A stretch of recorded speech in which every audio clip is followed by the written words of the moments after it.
Hello my YouTube family. आज मेरे दिन की शुरुआत हुई है सुबह के 6 बजे और मुझे ये वीडियोस बनाने में बहुत ही मेहनत लगती है। मैं अपना टाइम सेव करती हूँ, तो प्लीज़ लाइक ज़रूर कर दिया कीजिए। इससे आप लोगों का कुछ ही सेकंड लगेगा, बट मुझे बहुत ही मोटिवेशन मिलता है। रात को सारवी अपना सारा सामान बिखेर कर सोई है। फ़िलहाल ज़्यादा कुछ मैं नहीं हटाऊँगी, बट जो भी मुझे डिस्टर्ब कर सकती हैं चीज़ें वो सब मैं साइड कर दूँगी। उसके बाद यहाँ पर मैंने कल का अपना टाइमर रीसेट किया और टाइम दिखाने की ज़रूरत नहीं है क्योंकि ऑलरेडी मैं 6 बजे उठी हूँ, तो क्या ही आप लोगों को गूगल करके दिखाऊंगी। यहाँ पर मैं अपना चैट जीपीटी ऑन करूँगी और आप लोगों को आज बताऊँगी कि मैं इस पर मतलब इसका यूज़ कैसे करती हूँ। बहुत सारे लोगों को पता होगा, बट बहुत सारे लोग ऐसे भी हैं जिनको नहीं पता होगा। जैसे अब से 15 दिन पहले मुझे भी नहीं पता था। बिल्कुल सिंपल है, आपको गूगल प्ले स्टोर पे जाना है और चैट जीपीटी लिख कर वहाँ पे सर्च करना है और जैसे ही चैट जीपीटी का ये वाला सिंबल आप लोगों को दिखेगा उसको डाउनलोड कर लेना है। और डाउनलोड करने के बाद जैसे आप लोग गूगल में लॉगिन करते हैं उसी तरह से सेम इसमें भी लॉगिन कर लेना है। और लॉगिन करने के बाद आपको वहाँ पर टेक्स्ट लिखने का ऑप्शन दिया रहेगा, साइड में आपको बोलने का भी मतलब वॉइस से सर्च करने का ऑप्शन दिया रहेगा। साइलेंट फीचर्स ऑफ कॉन्स्टिट्यूशन पूरा हो गया और उसके साइड में एक ब्लू सिंबल भी रहता है, वहाँ से आप मतलब कुछ बोलेंगे सामने से भी वॉइस में ही उसका आंसर आएगा। तो आप जिसमें भी कंफर्टेबल हैं, अगर लिखकर सर्च करना चाहते हैं या फिर बोलकर सर्च करना चाहते हैं या फिर आप बात करना चाहते हैं, तो आप वहाँ पर ईज़िली कुछ भी सर्च कर सकते हैं। जैसे आपको सीटेट की प्रिपरेशन कैसे करनी है या फिर आप नॉर्मल सा पूछ सकते हैं कि सीटेट के पेपर में बस इतने टाइम बचे हैं, मैं अभी क्या पढूं जिससे कि मेरा पेपर क्लियर हो जाए, आप मुझे गाइड कर दीजिए। बहुत सारा सॉल्यूशन आपको वहाँ पे मिल जाएगा। इवन आपको वो स्टडी मटेरियल भी प्रोवाइड करा देंगे, इवन पढ़ा भी देंगे। बहुत ही इजी है। अब से पहले मुझे भी नहीं पता था, बट जब से मैं इसका यूज़ कर रही हूँ मैं सच में बहुत ही इंजॉय कर रही हूँ अपनी पढ़ाई। ऐसे अगर हम कहीं पे मेंटर से परचेज करेंगे तो वो भी इतने ईजिली हमें गाइड नहीं कर पाएंगे। मैं ये नहीं कह रही हूँ कि वो मतलब हमें अच्छा गाइड नहीं करेंगे, वो बहुत अच्छा गाइड करेंगे, बट हर टाइम अवेलेबल नहीं रहेंगे।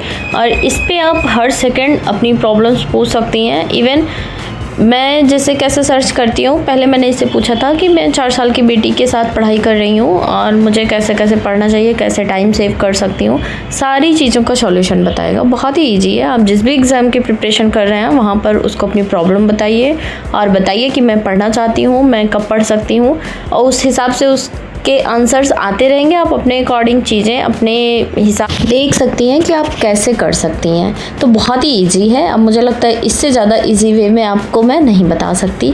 बहुत सारे लोगों ने कमेंट किया था कैसे पढ़ना है। फ़िलहाल बहुत सारे लोगों ने ये भी कमेंट किया था कि वो भी पढ़ रहे हैं, बट बहुत सारे लोगों को नहीं पता था, तो उनके लिए था ये। और मैंने कल साइलेंट फीचर्स ऑफ कॉन्स्टिट्यूशन इसने मुझे बोला था पढ़ने के लिए, तो मैंने सोचा पढ़ लेते हैं, रिवीजन भी हो जाएगा। और फिर MCQs बोला था लिख के देना, तो वो मुझे क्वेश्चन देगा, मुझे उसका आंसर देना था। तो मैंने MCQs लिख के दिया और उन्होंने मुझे बहुत सारे मतलब 25 MCQ सॉल्व करने के लिए दिए UP PCS लेवल के, और उसको मैंने सॉल्व किया, जिसमें मैं एक आंसर टाइप करना ही भूल गई थी। 25 में मेरे 22 सही थे, मतलब 24 में 22 सही थे।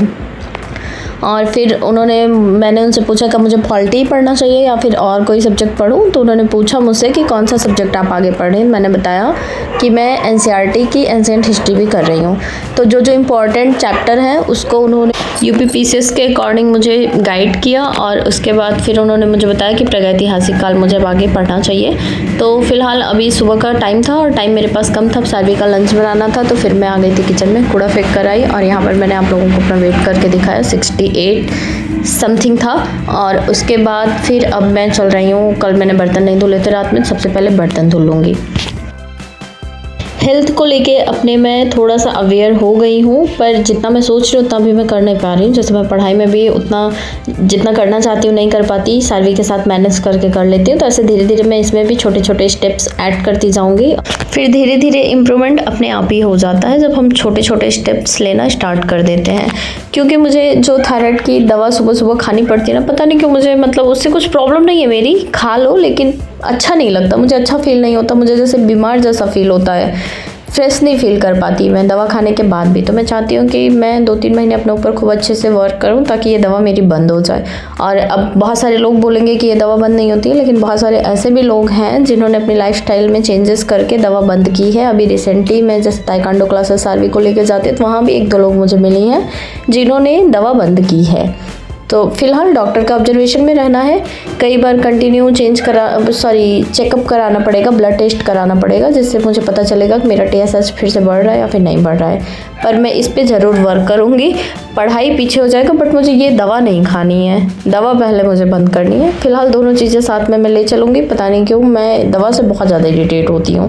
फिलहाल मैं सार्वी को स्कूल छोड़ के आ गई थी और आज मैंने सार्वी को मैगी दिया था, आप लोगों को दिखाया मैंने। मैं सार्वी को मैगी वैसे खिलाती नहीं हूँ, मैं घर में ही नहीं लाती। नमकीन, बिस्किट, मैगी, चॉकलेट्स कभी कभार हो जाता है, अदरवाइज़ आइसक्रीम वगैरह भी पहले खा लेती थी। मैं बहुत ही कोशिश करती हूँ बाहर की चीज़ें कम से कम खिलाऊँ। बट संडे का डे मैंने रखा है सार्वी के लिए, संडे को मैगी खाएंगे। बट आज 3 संडे बीत गया था, मैंने मैगी नहीं बनाई थी और आज मेरा मन नहीं कर रहा था कुछ बनाने का। मैंने आलू चना फ्राई कर लिया था नाश्ता करने के लिए और सार्वी को भी वही खिला के दूध पिला के भेज दिया था। और मैंने मैगी बना के और थोड़ा सा मखाना सार्वी को दे दिया था आज काफ़ी टाइम बाद। आजकल एक कमेंट बहुत ज़्यादा आ रहा है कि टीवी मेरी कितने इंच की है, तो टीवी मेरी 55 इंच की है। और फिर उसके बाद जब सार्वी चली गई थी मैंने भी पूजा पाठ किया, अपना ब्रेकफास्ट किया, उसके बाद फिर मैं बैठ गई थी फिर से पढ़ने के लिए। जैसा कि सुबह ही मैंने पूछ लिया था मुझे क्या पढ़ना है, प्रागैतिहासिक काल। तो ये जो NCERT सार संग्रह प्राचीन इतिहास की बुक मैं पढ़ रही हूँ, इसमें प्रागैतिहासिक काल नहीं है। तो मैंने वहाँ पर पूछा कि इस बुक में ये वाला चैप्टर नहीं है तो मैं कहाँ से पढ़ूँ। तो इसने मुझे गाइड किया कि आपको कोई और बुक ढूंढने की ज़रूरत नहीं है, मैं पढ़ा देता हूँ। तो वहाँ पर इन्होंने मुझे बहुत अच्छे से पढ़ाया, जो पॉइंट मतलब इम्पॉर्टेंट थे UPPCS के अकॉर्डिंग। तो मैंने सोचा कि A4 शीट लेके उस पर मैं इसका शॉर्ट नोट्स बना लेती हूँ। कुछ चीज़ें मतलब हमेशा के लिए याद रहेंगी या फिर कभी मुझे भूलेगा तो मैं एक बार देख लूँगी। और वैसे भी जैसे जब मैं ऐसी कुछ चीज़ें पढ़ती हूँ ना तो मुझे लिख के पढ़ने में जल्दी याद हो जाता है। तो मैंने उसका नोट्स बना लिया था। उसके बाद फिर मैंने ChatGPT पे MCQs लिख के भेजा तो उन्होंने मुझे फिर 25 क्वेश्चंस दिए और उसको मैंने सॉल्व किया और मेरे इस बार 25 में 25 क्वेश्चन सही थे और मुझे बहुत अच्छा फील हो रहा था। उसके बाद फिर मैंने पॉलिटी का अगला टॉपिक पूछा तो उन्होंने मुझे बताया कि संविधान निर्माण की प्रक्रिया आप एक बार फिर से मतलब पढ़ लीजिए। सच बता रही हूँ मैं कि मुझे ChatGPT से पढ़ने में बहुत ही मज़ा आ रहा है। और अभी फ़िलहाल मैं अब ये वाला मेरा कंप्लीट हो गया था और पढ़ने जा रही थी लक्ष्मीकांत से संविधान निर्माण की प्रक्रिया।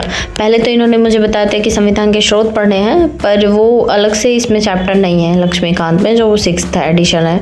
और ये मतलब किसी चैप्टर में इंक्लूड करके दिया हुआ है। जैसे पीछे मैंने अभी पढ़ा था साइलेंट फीचर्स ऑफ इंडिया, तो उसमें दिया हुआ था थोड़ा सा। तो फिर मैं अभी यहाँ पर ये M लक्ष्मीकांत बुक से पढ़ना स्टार्ट करूँगी।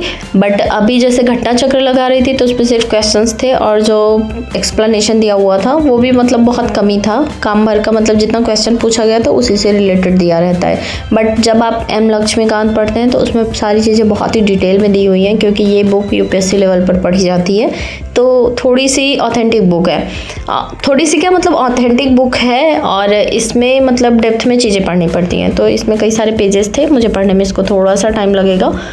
अभी जैसे कि एग्ज़ाम होने वाले हैं UPPCS के दिसंबर में, और अभी मुझे जो एग्ज़ाम देने उससे रिलेटेड कोई वैकेंसी आई नहीं है, तो मैंने कोई और फॉर्म अप्लाई भी नहीं कर रखा है। आप लोगों में से बहुत सारे लोगों ने मुझे गाइड किया था कि लोअर पीसीएस का फॉर्म अप्लाई कर दीजिए, 25 ही रुपये लग रहे हैं। बट मैंने अप्लाई कर दिया था, पर उसमें मैं एलिजिबल नहीं हूँ क्योंकि पेट का एग्ज़ाम मेरा अच्छा हुआ नहीं था, उसमें मेरे स्कोर कम है।